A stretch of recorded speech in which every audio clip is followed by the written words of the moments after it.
ॐ भूर्भुवः स्वः तत्सवितुर्वरेण्यं भर्गो देवस्य धीमहि धियो यो नः प्रचोदयात्।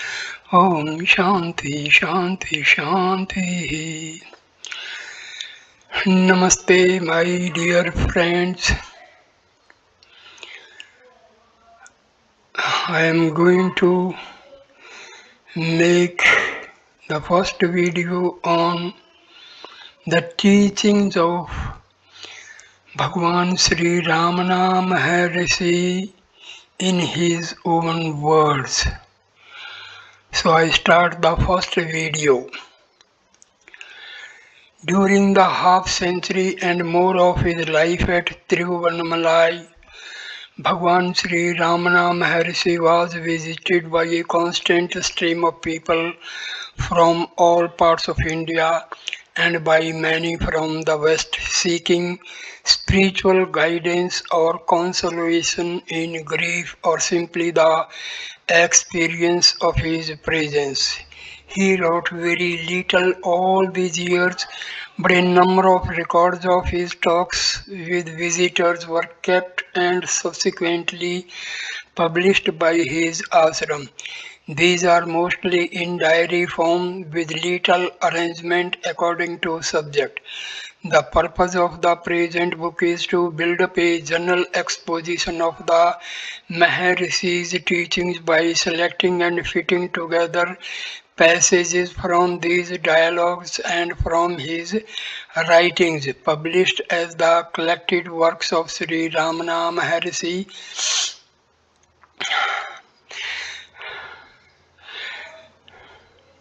No distinction is made between the periods at which the Maharishi made any statement, and none is needed, for he was not a philosopher working out a system but a realized man speaking from direct knowledge.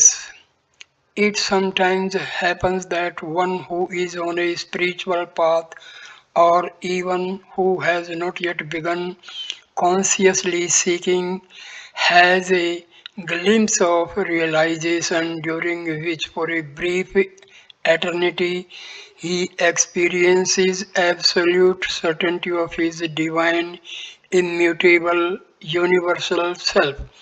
Such an experience came to the Maharishi when he was a lad of 16. He himself had described it.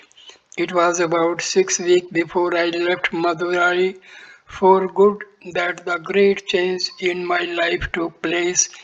It was quite sudden.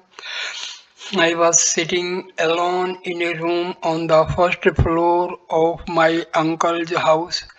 I seldom had any sickness, and on that day there was nothing wrong with my health, but a sudden violent fear of death overtook me.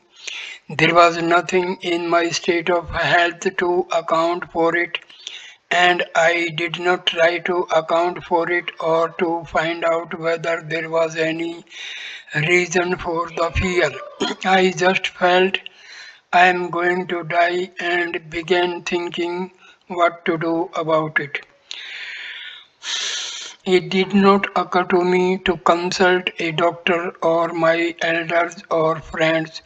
I felt that I had to solve the problem myself there and then.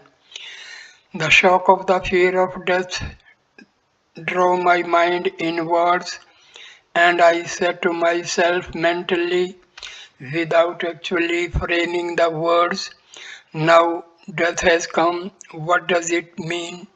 What is it that is dying? The body dies, and I at once dramatize the occurrence of death. I lay with my limbs stretched out, stiff as though rigor mortis had set in, and imitated a corpse so as to give greater reality to the enquiry. I held my breath and kept my lips tightly closed, so that no sound could escape, so that neither the word I nor any other word could be uttered. Well, then I said to myself, this body is dead, it will be carried stiff to the burning ground and there burnt and reduced to ashes. But with the death of this body, am I dead? Is the body I? It is silent and inert, but I feel the full force of my personality and even the voice of the I within me apart from it. So I am spirit transcending the body. The body dies, but the spirit that transcends it cannot be touched by death.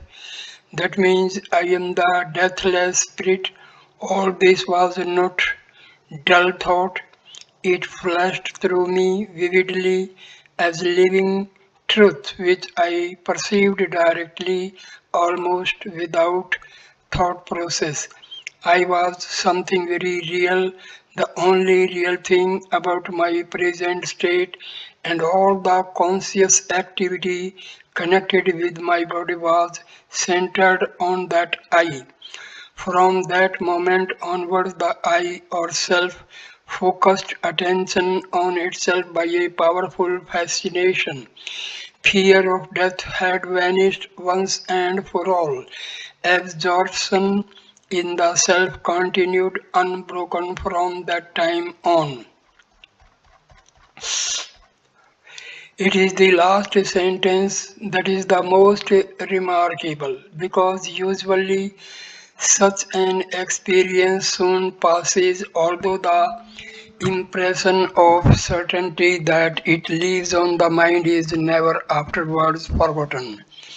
Very rare are the cases when it remains permanent, leaving a man thenceforth in constant identity with the universal self. Such a one was the Maharishi. Soon after this change occurred, the youth who was later to be known as the Maharishi left home as a sadhu. He made his way to Tiruvannamalai, the town at the foot of the holy hill of Arunachala, and remained there for the rest of his life. For a while he sat immersed in divine bliss, not speaking, scarcely eating, utterly, utterly neglecting the body he no longer needed. Gradually, however, devotees gathered around him, and for their sake he returned to an outwardly normal life. Many of them, craving instruction, brought him books to read and expound, and he thus became learned almost by accident, neither seeking nor valuing learning. The ancient teaching of non duality that he thus acquired merely formalized what he had already realized. He has explained this himself. I had read no books except the Periya Puranam, the Bible, and bits of Theomanovar or Thevaram. My conception of Ishvara was similar to that found in the Puranas. I had never heard of Brahma, Sansara, and so forth. I did not yet know that there was an essence or impersonal real underlying everything and that Ishvara and I were both identical with it. Later at Tiruvannamalai, as I listened to the Ribhu Gita and other sacred books, I learned all this and found that the books were analyzing and naming what I had felt intuitively without analysis or name. Perhaps something should be said about the Maharishi's way of answering questions. There was nothing heavy or pontifical about it. He spoke freely, and his replies were often given with laughter and humor. If the questioner was not satisfied, he was free to object or ask further questions. It has been said that the Maharashi taught in silence, but this does not mean that he gave no verbal expositions, only that these were not the essential teaching. That was experienced as a silent influence in the heart. The power of his presence was overwhelming and his beauty indescribable, and yet at the same time he was utterly simple, utterly natural, unassuming, unpretentious, unaffected. For the sake of uniformity, the questioner has been referred to in the dialogue in this book as D, standing for devotee, except in cases where the name is given or where for some reason the word devotee would not apply. The Maharashi has been referred to as B, standing for Bhagwan, since it was usual to address him by this name and in the third person. Actually, it is a word commonly used to mean God, but it is used also in those rare cases where a man is felt to be, as Christ put it, one with the Father. It is the same as the name for the Buddha, commonly translated into English as the Blessed One. So far as is possible, Sanskrit words have been avoided, and it usually has been possible. The purpose of this is to make the book easier to read and also to avoid giving the false impression that the quest of self-realization is some intricate science which can be understood only with a knowledge of Sanskrit terminology. It is true that there are spiritual sciences which have a necessary technical terminology, but they are more indirect. The clear and simple truth of non-duality which Bhagwan taught, and the direct path of self-enquiry which he enjoined, can be expounded in simple language, and indeed he himself expounded them so to Western visitors without having recourse to Sanskrit terminology. In the rare cases where a Sanskrit term has seemed necessary or useful in this book, its approximate meaning has been indicated in brackets so that no glossary is necessary. It may also be remembered that the English words enlightenment, liberation, and self realization have all been used with the same meaning to correspond with the Sanskrit word jnana, moksha, and mukti. In places where the English of the source quoted seemed infelicitous, it has been altered. This implies no infidelity to the text, since the replies were mostly given in Tamil or other South Indian languages and later rendered into English. The meaning has not been changed.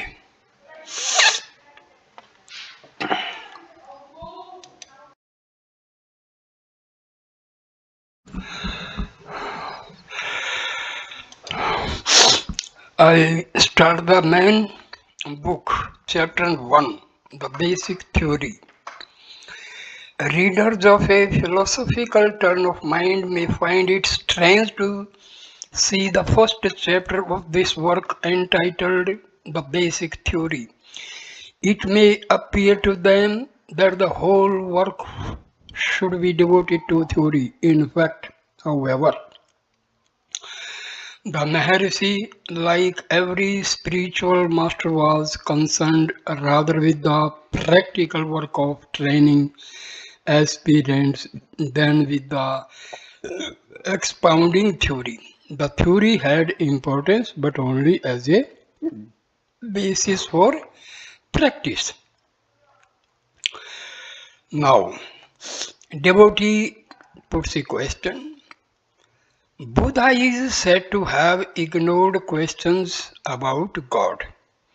Maharishi replies, yes, and because of this he has been called an agnostic. In fact, Buddha was concerned with guiding the seeker to realize bliss here and now rather than with academic discussions about God and so forth.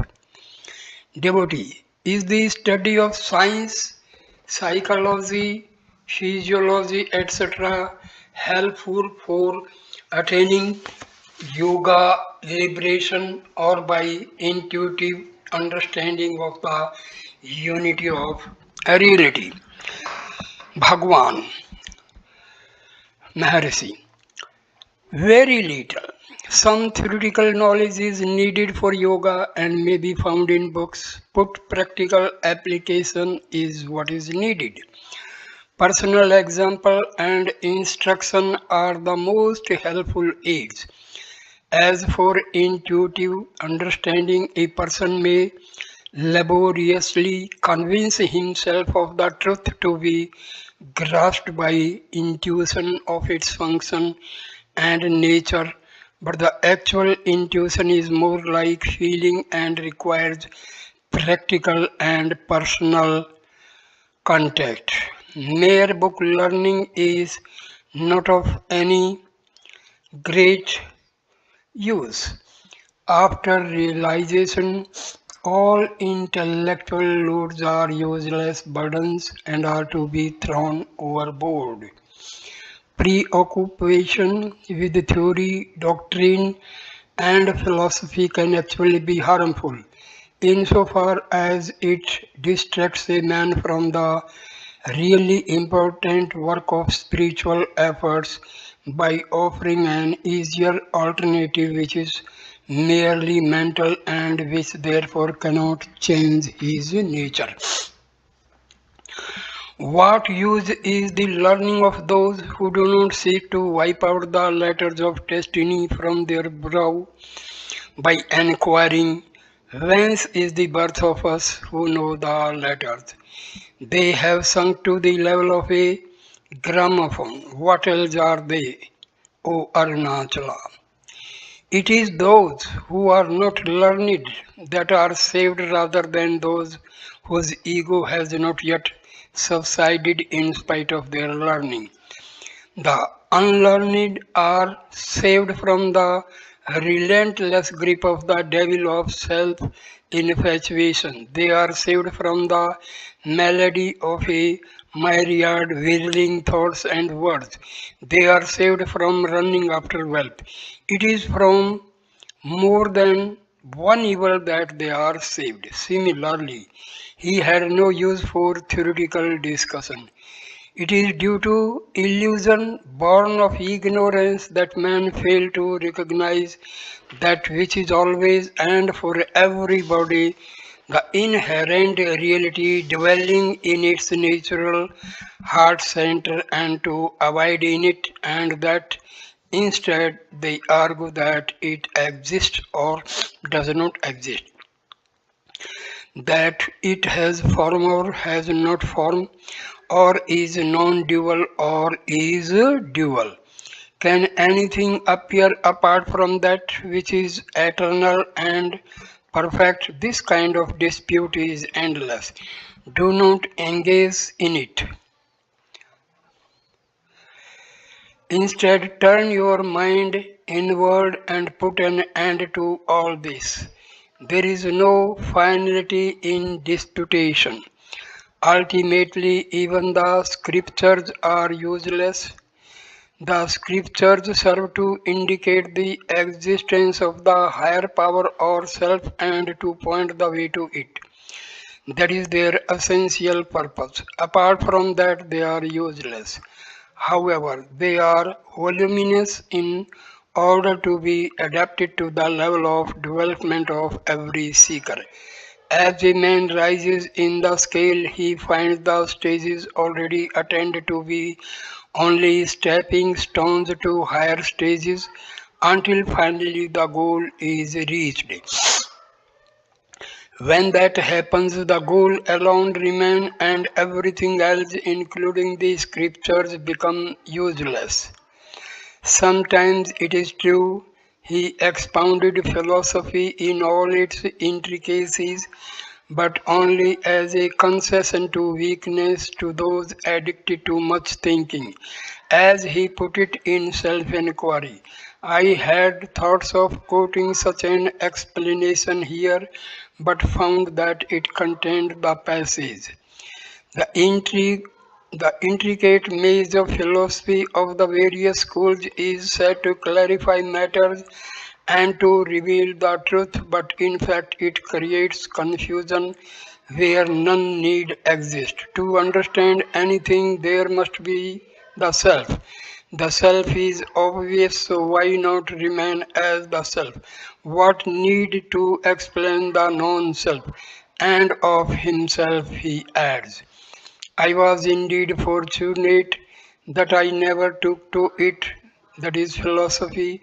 Had I taken to it, I would probably be nowhere, but my inherent tendencies led me directly to inquire, who am I? How fortunate.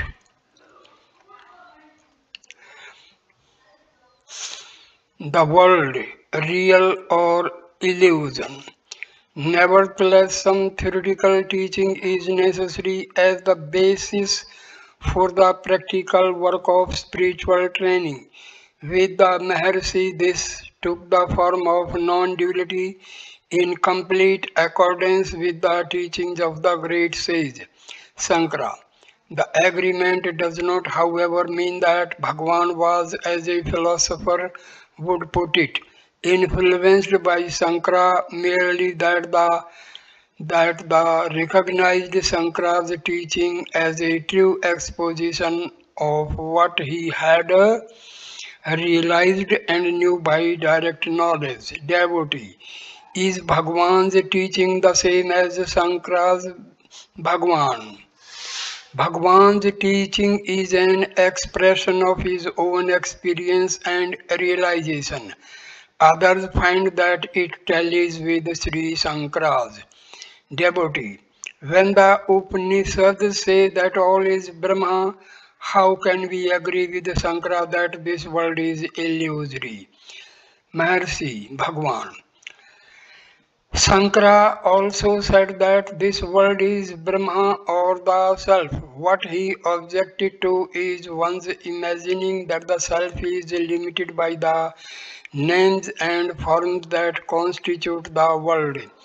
He only said that the world has no reality apart from Brahma. Brahma or the Self is like a cinema screen and the world like the pictures on it. You can see the picture only so long as there is a screen. But when the observer himself becomes the screen, only the self remains. Sankara has been criticized for his philosophy of Maya, illusion, without understanding his meaning. He made three statements that Brahma is real, that the universe is unreal, and that Brahma is the universe. He did not stop with the second. The third statement explains the first two. It signifies that when the universe is perceived apart from Dharma, that perception is false and illusory. What it amounts to is that phenomena are real when experienced as the self and illusory when seen apart from the self. The self alone exists and is real. The world, the individual, and God are like the illusory appearance of silver in the mother of pearl, imaginary creations in the self. They appear and disappear simultaneously. Actually, the self alone is the world, the I and God. All that exists is only a manifestation of the Supreme. Devotee, what is reality? Bhagwan, reality must always be real. It has no names or forms but is what underlies them. It underlies all limitations.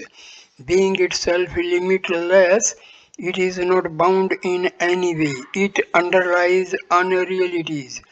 Being itself real, it is that which is, it is as it is. It transcends speech and is beyond description such as being or non-being. He would not be entangled in apparent disagreements due merely to different viewpoint or mode of expression. Devotee. The Buddhists deny the world whereas Hindu philosophy admits its existence but calls it unreal. Is not that so? Bhagwan. It is only a difference of point of view. Devotee, they say that the world is created by divine energy Shakti.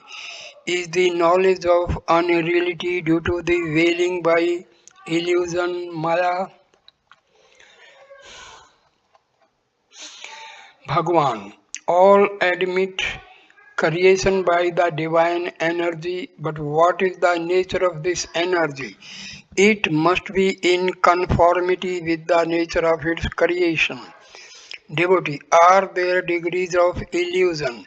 Bhagwan, illusion itself is illusory. It must be seen by somebody outside it, but how can such a seer be subject to it? So how can he speak of degree of it? You see various scenes passing on a cinema screen. Fire seems to burn buildings to ashes. Water seems to wreck ships. But the screen on which the pictures are projected remains unburnt and dry. Why? Because the pictures are unreal and the screen real. Similarly, reflections pass through a mirror but it is not affected at all by their number or quality. In the same way, the world is a phenomenon upon the substratum of the single reality, which is not affected by it in any way. A reality is only one. Talk of illusion is due only to the point of view. Change your viewpoint to that of knowledge and you will perceive the universe to be only Brahma.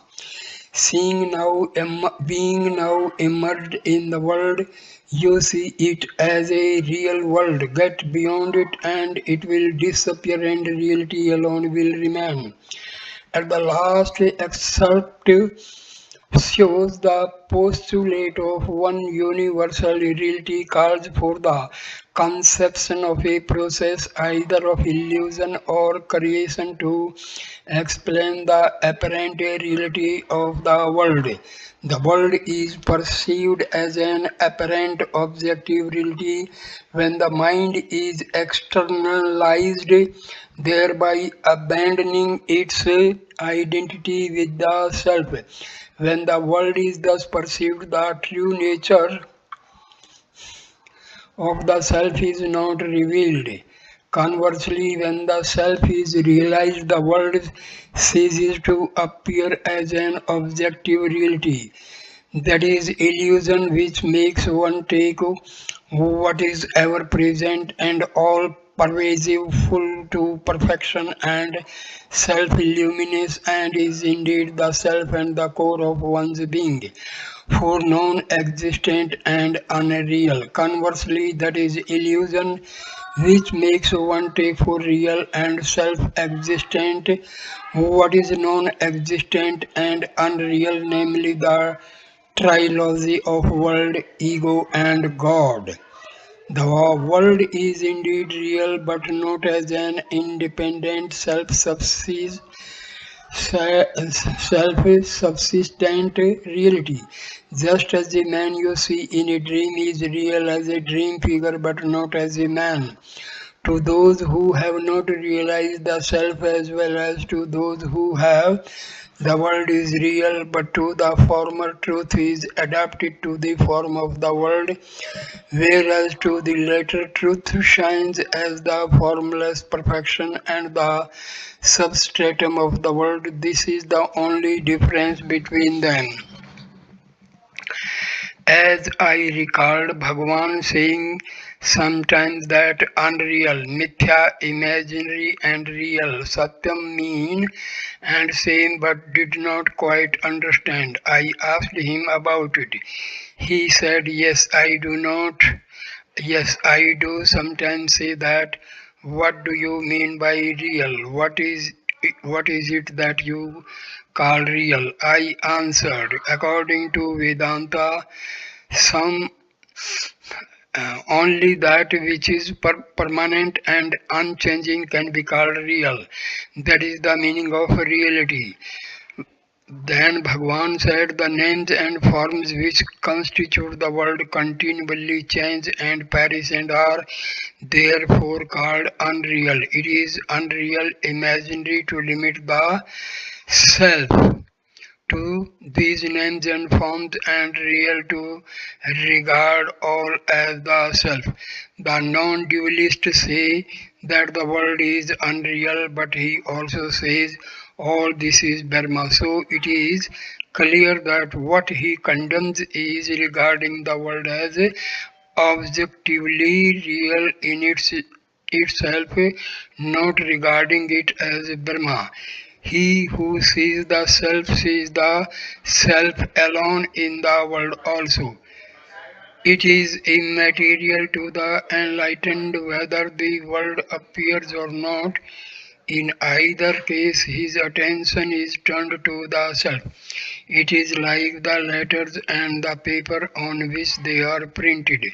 You are so engrossed in the letters that you forget about the paper, but the enlightened sees the paper as the substratum, whether the letters appear on it or not. This is still more succinctly stated as follows. The Vedantins do not say that the world is unreal. That is a misunderstanding. If they did, what would be the meaning of the Vedantic text? All this is Brahma. They only mean that the world is unreal as world but real as self. If you regard the world as non-self, it is not real. Something, whether you call it illusion, Maya, or divine play, Leela, or energy, Shakti, must be within the self and not apart from it. Before leaving, before leaving the theory of the world as a manifestation of the self, devoid of objective reality, it must be stressed once again that theory had importance for the Maharashi only insofar as it helped a man's spiritual development, not for its own sake. Cosmology, as understood in modern physical sciences, simply did not concern him. The Vedas contain conflicting accounts devotee. The Vedas contain conflicting accounts of cosmology. Ether is said to be the first creation in one place, vital energy in another, water in another, something else in another. How can all this be reconciled? Does it not impair the credibility of the Vedas? Bhagwan. Different seers saw different aspects of truth at different times, each emphasizing some viewpoint. Why do you worry about their conflicting statements?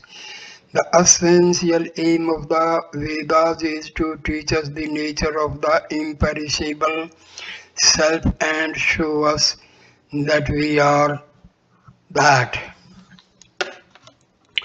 Devotee, about the part I am satisfied.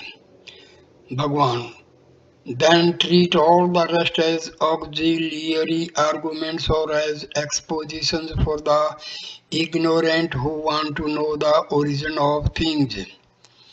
Major Chadwick was copying out the English translation of the Tamil Kaivalyanavadita when he came across some of the technical terms in it which he had difficulty in understanding. He accordingly asked Bhagwan about them, and Bhagwan replied, these portions deal with the theories of creation. They are not essential because the real purpose of the scriptures is not to set forth such theory. They mention the theories casually so that those readers who wish to may take interest in them. The truth is that the world appears as a passing shadow in a flood of light. Light is necessary even to see the shadow. The shadow is not worth any special study, analysis, or discussion. The purpose of the book is to deal with the self, and what is said about creation may be omitted for the present. Later, Sri Bhagwan continued. Vedanta says that the cosmos springs into view simultaneously with him who sees it, and there is no detailed process of creation. It is similar to a dream where he who experiences the dream arises simultaneously with the dream he experiences. Some people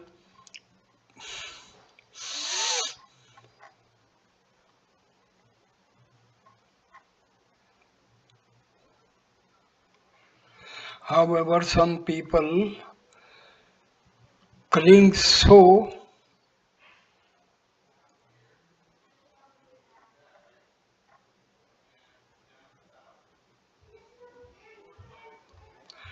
the nature of man.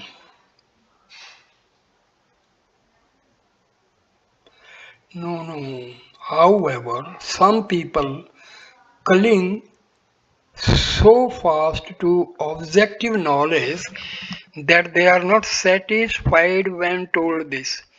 They want to know how sudden creation can be possible and argue that an effect must be preceded by a cause. In fact, they desire an explanation of the world that they see about them. Therefore, the scriptures try to satisfy their curiosity by such theories. This method of dealing with the subject is called the theory of gradual creation. But the true spiritual seeker can be satisfied with instantaneous creation. The nature of man. We come now to the very essence of theory, the nature of man himself.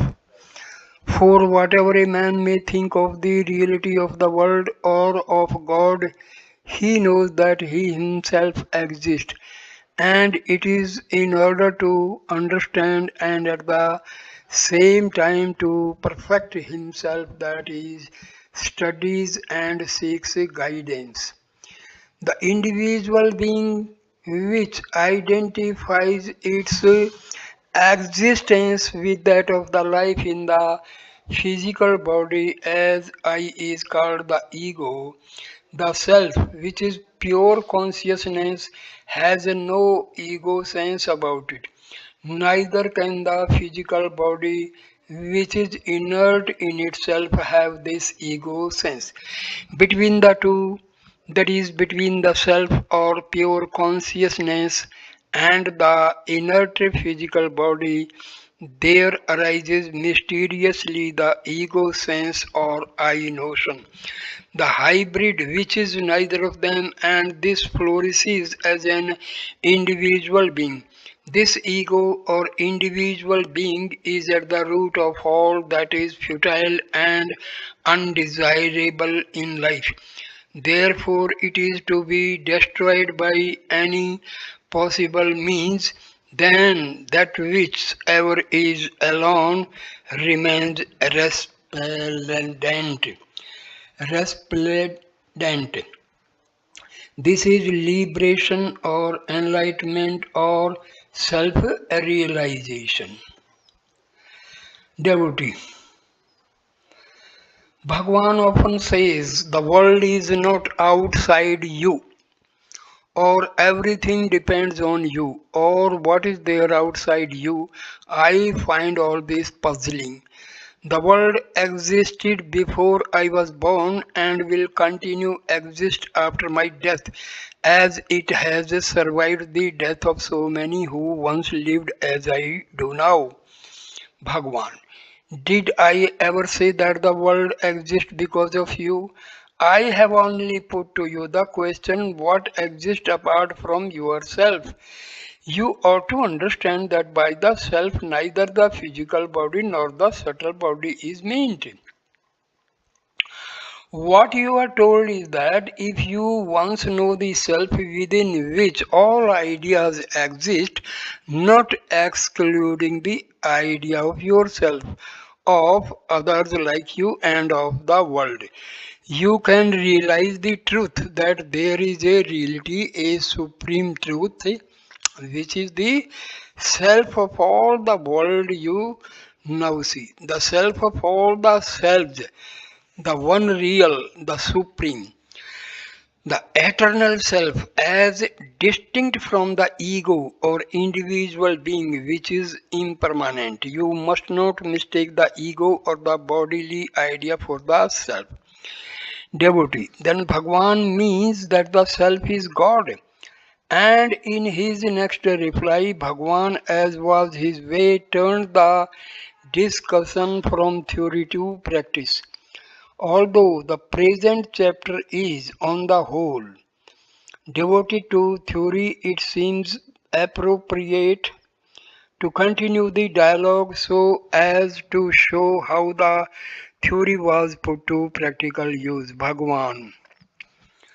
You see the difficulty, self-inquiry. Who am I? Is a different technique from the meditation I am Shiva or I am He.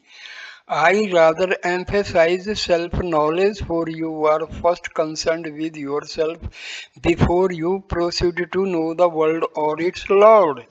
The I am He or I am Brahma meditation is more or less mental, but the quest for the self of which I speak is a direct method and is superior to it. For the moment, you get into the quest for the self and begin to go deeper. The real self is waiting there to receive you, and then whatever is to be done is done by something else, and you, as an individual, have no hand in it. In this process, all doubts and discussions are automatically given up, just as one who sleeps forgets all his cares for the time being. The further discussion illustrates the freedom of argument that Bhagwan allowed to those who were not convinced by a reply. Devotee, what certainty is there to what certainty is there that something awaits there to receive me? Bhagwan, when a person is sufficiently mature, he becomes convinced naturally. Devotee, how is this maturity to be attained? Bhagwan, various ways are prescribed, but whatever previous development there may be, earnest self-inquiry hastens it. Devotee, that is arguing in a circle. I am strong enough for the quest if I am mature, and it is the quest that makes me mature. This is an objection that was often raised in one form or another, and the reply to it again emphasizes that it is not theory that is needed but practice. Bhagwan, the mind does have this sort of difficulty. It wants a fixed theory to satisfy itself with.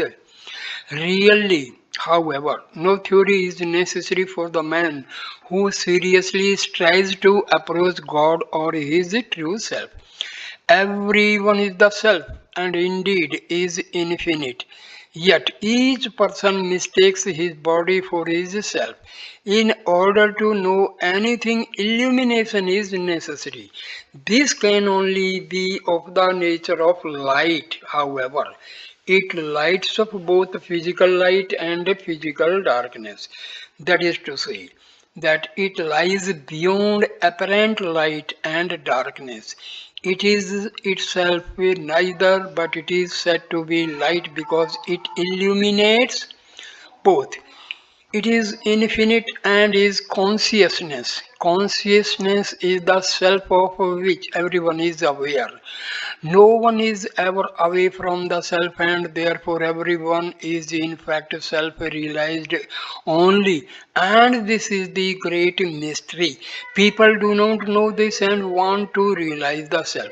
Realization consists only in getting rid of a false idea that one is not realized. It is not anything new to be acquired. It must already exist or it would not be eternal, and only what is eternal is worth striving for.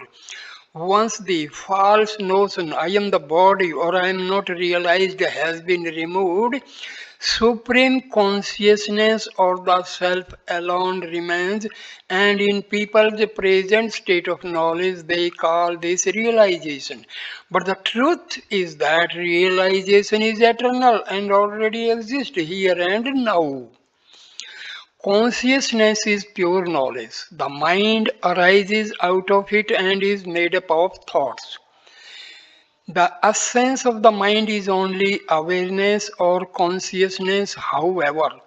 When the ego overclouds it, it functions as reasoning, thinking, or perceiving. The universal mind, not being limited by the ego, has nothing outside itself and is therefore only aware. This is what the Bible means by I am that I am. The ego ridden mind has its strength and sapped and is too weak to resist distressing thoughts. The egoless mind is happy as we see in deep dreamless sleep. Clearly, therefore, happiness and distress are only modes of the mind. Devotee, when I seek the I see nothing. Bhagwan, you say that because you are accustomed to identify yourself with the body and sight with the eyes, but what is there to be seen and by whom and how? There is only one consciousness, and this, when it identifies itself with the body, projects itself through the eyes and sees the surrounding objects. The individual is limited to the waking state. He expects to see something different and accepts the authority of his senses. He will not admit that he who sees, the object seen, and the act of seeing are all manifestations of the same consciousness, the I. Meditation helps to overcome the illusion that the self is something to see. Actually, there is nothing to see. How do you recognize yourself now? Do you have to hold a mirror up in front of yourself to recognize yourself? The awareness is itself, the I realize it, and that is the truth. Devotee, when I inquire into the origin of thoughts, there is the perception of the I, but it does not satisfy me. Bhagwan, quite right, because this perception of I is associated with a form, perhaps with the physical body. Nothing should be associated with the pure self. The self is the pure reality in whose light the body, the ego, and all else shine. When all thoughts are stilled, pure consciousness remains over. Devotee, how did the ego arise? Here is a question that gives rise to endless philosophizing, but Bhagwan, holding rigorously to the truth of non-duality, refuses to admit its existence. Bhagwan, there is no ego. If there were, you would have to admit of two selves in you. Therefore, there is no ignorance. If you inquire into the self-ignorance, which is already non-existent, will be found not to exist, and you will say that it has fled. Sometimes it seems to the listener that absence of thought must mean a mere blank, and therefore Bhagwan specifically guarded against this. Absence of thought does not mean a blank. There must be someone to be aware of that blank. Knowledge and ignorance pertain only to the mind and are in duality, but the self is beyond them both. It is pure light. There is no need for one self to see another. There are no two selves. What is not the self is mere non-self and cannot see the self. The self has no sight or hearing. It lies beyond them all alone as pure consciousness. Bhagwan often cited man's continued existence during sleep, deep, dreamless sleep, as a proof that he exists independent of the ego and the body sense. He also referred to the state of deep sleep as a body free and ego free state. Devotee, I do not know whether the self is different from the ego. Bhagwan, in what state were you in the deep sleep? Devotee, I don't know. Bhagwan, who does not know? The waking self, but you don't deny that you existed while in deep sleep. Devotee, I was and am, but I don't know who was in deep sleep.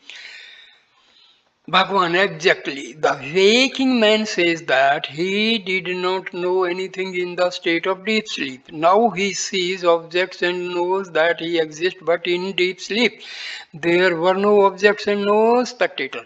And yet the same person who is speaking now existed in deep sleep also. What is the difference between the two states? There are objects and the play of the senses now, while in deep sleep there were not. A new entity, the ego, has arisen. It acts through the senses, sees objects, confuses itself with the body, and claims to be the self. In reality, what was in deep sleep continues to be now also. The self is changeless. It is the ego which has come between. That which rises and sets is the ego. That which remains changeless is the self. Such examples sometimes give rise to the mistaken idea that the state of realization or abidance in the self which Bhagwan prescribed was a state of nescience, like physical sleep, and therefore he guarded against this idea also. Bhagwan, waking, dream, and sleep are mere phases of the mind, not of the self. The self is the witness of these three states. Your true nature exists in the sleep. Devotee, but we are advised not to fall asleep during meditation, Bhagwan. It is stupor which you must guard against. That sleep which alternates with waking is not the true sleep. That waking which alternates with sleep is not the true waking. Are you awake now? No. What you have to do is to wake up to your true state. You should neither fall into the false sleep nor remain falsely awake. Bhagwan. Though present even in sleep, the self is not then perceived. It cannot be known in sleep stateway. It must first be realized in the waking state, for it is our true nature underlying all the three states. Effort must be made in the waking state and the self realized here and now. It will then be understood to be the continuous self, uninterrupted by the alteration of waking, dream, and deep sleep. In fact, one name for the true state of realized being is the fourth state, existing eternally beyond the three states of waking, dream, and deep sleep. It is compared with the state of deep sleep since, like this, it is formless and non-dual. However, as the above quotation shows, it is far from being the same. In the fourth state, the ego merges in consciousness. As in sleep, it does not unconsciousness. So, to sum up what we have learned from this theoretical part, Brahma and Atma are real. Mind and ego, they are originated from Atma. When a person is sleeping, that time his mind and ego are not in function. So the difference between the waking state and sleeping is that during waking state our ego comes into action. Otherwise there is no difference. Our consciousness, that is Atma, is the same when we are sleeping, it is same when we are in the waking state.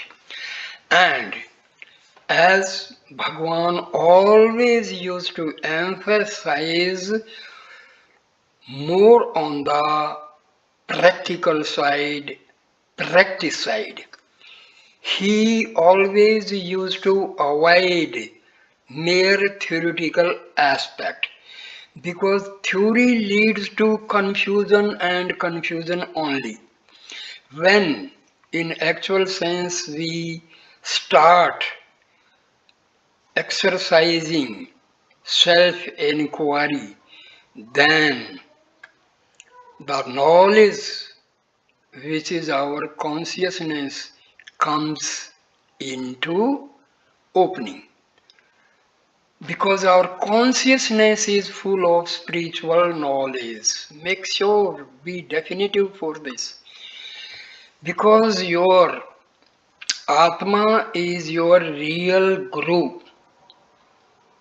Real guru. Our ancient sages, they have produced Vedic knowledge. Where from? It was all intuitive knowledge. Because already Atma of everybody is having this spiritual knowledge. But due to ignorance, we are not able to utilize it. And what is realization actually? Here there is a confusion. See, already we are realized. What we have to do, we have to remove the confusion and ignorance that we are not realized. This confusion that we are not realized, that is the main blocking stone. It is blocking our flow. It is blocking our progress. So make sure that we are already realized. For when we say that we are realized, we are not getting anything new, because our Atma is permanent, changeless. When we say we are realized, does not mean that our Atma is changed. No, Atma is the same. So what we have done? We have removed the confusion and the ignorance that we are not realized. So this is, in realization we are not receiving anything new, but only thing we are removing the ignorance. So know that our Atma is real, our consciousness is real, our mind and ego, they are creating all sorts of confusion. So try to take your mind and ego to the Atma and force them to merge with the Atma. Then what will be left? Only Atma, and that is called self-realization. Very, very simple thing, but we are confused because we love theory, and this theory makes our mind confused and confused only. So simply sit for meditation and go for self inquiry. Who am I? Simple. After a few days or few months, you will start getting the bliss and peace.